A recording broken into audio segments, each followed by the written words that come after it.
Hey guys, welcome to Behind the Mic. And today I'm here with Alisha Liston. How's it going? Hello. Pretty good. How are you? I'm doing good, doing good. Just trying to fight a giant bug. Yeah. And now. All right, so for those who haven't heard you just talk with Gabe interview, tell us about yourself. Hi, I'm Alicia. I'm a 14-year-old songwriter, actor, and circus artist. So in August, I had released my first EP called Beautiful Illusion, and I'm currently working on my next album. So that will be coming soon. All right, all right. So first I want to start with your acting career specifically. Can you tell us how you got started with that? Well, that's a story and a half. I had actually started. So I started singing first before I had gotten into acting. And with singing, one of the things about that is it's really difficult to look for performance training. So I started taking performance with Mary McDonough. She plays Erin on the Waltons. And so she had suggested that I get into the acting industry, and my parents were a little nervous at that. So they were convinced after a lovely trip to an ear doctor. Um, An ear but doc. yeah, but basically, I was, I think, 5, 6 in that area. And I had stood up in the middle of the room and got everybody's names. I introduced myself, like asked the room around of what they were there for, and really just was entertaining people. And a lot of people had came to my parents and said she needs to be into acting. So yeah, that was pretty convincing. And the other thing too is that with acting and stuff, if you don't like it, okay, you've tried it out and you can stop. So here I am. Didn't want to stop. Yeah, that's one way to get into it. Yeah, definitely. Yeah, so that's that. Okay, you also said that you were a circus performer. I need Yes. to know about that one. So yes, I'm a aerialist, and I've been doing aerial for about 4, maybe 5 years now. 4, I'm almost at my anniversary. Um, but yeah, I really love circus and just the art, and I love performing. I'm with the Ruby Karen Project, so I'm an apprentice there. And yeah, I really love doing base. Oh, right. I should probably explain what aerial is. Right. Um, so aerial is it's like two curtains and then you like do tricks and different kinds of wraps in them. It's all physics. But you can do a lot of different poses, drops, spins.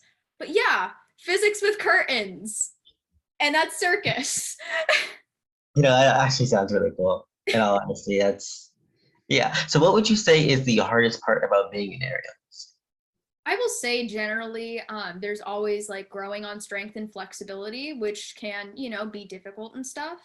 In addition, you also get nervous. I will say I've gotten nervous, like jitters before performing, and being nervous on one move or something of how to get a certain move down. But yeah, it's a journey, and you keep learning, you keep growing, keep getting better. Right, right. You probably should have asked this one first, but you said you started singing before everything else. So, I do want to get Yes. into that. How did you start? Singing, I've started singing since I could talk. I don't think you could get me out of singing. But I would go up and down our staircase doing like whatever song or like commercial or Disney song was playing at the time. And my parents had got me into singing lessons so that I didn't like hurt my voice or anything like that. And it's been Right. going since there. I started taking songwriting classes when I was around 8 or 9, and yeah. Yeah, you've been doing this for a while. Oh. Yeah. What would you say is your favorite genre to sing? I will say, I take a lot of different genres and different elements of genres and really put them into what I've kind of called and labeled inspirational pop.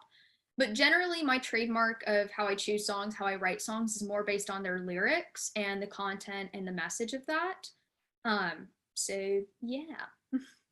Now, speaking of your music, I want to get into your newest song, The Leaping Cloud. Tell us about it.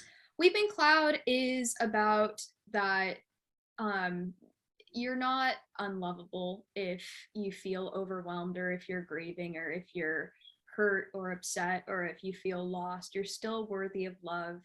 And the main metaphor and imagery that it takes is that clouds rain when they get too heavy. And it's okay to be overwhelmed. It's okay to hurt, and you're not unlovable because of that. We're all worthy of love, even on our toughest days. So That's a good message to get across. Definitely. Do you have advice for people who want to do what you do? my advice is do not compromise who you are. That has absolutely been the number one thing for me. Is I've staying true to yourself and being honest with yourself and the people you love and your audience is the biggest thing. So yeah, don't compromise who you are. That's that. All right, that's good. Yeah. And then my final question is, what's next for you? Well, what's next for me? I have a album that we are working on. I'm releasing pretty much new singles. We're going to be keeping releasing those, and then we are going to be releasing then our album. So that I'll withhold the title for now. All right. Because I'm that kind of person. I won't pry. I won't pry. We'll just have to wait and see, I guess. Mm-hmm. All right, Alisha. Well, thank you so much for joining us today. Thank you. Thank you.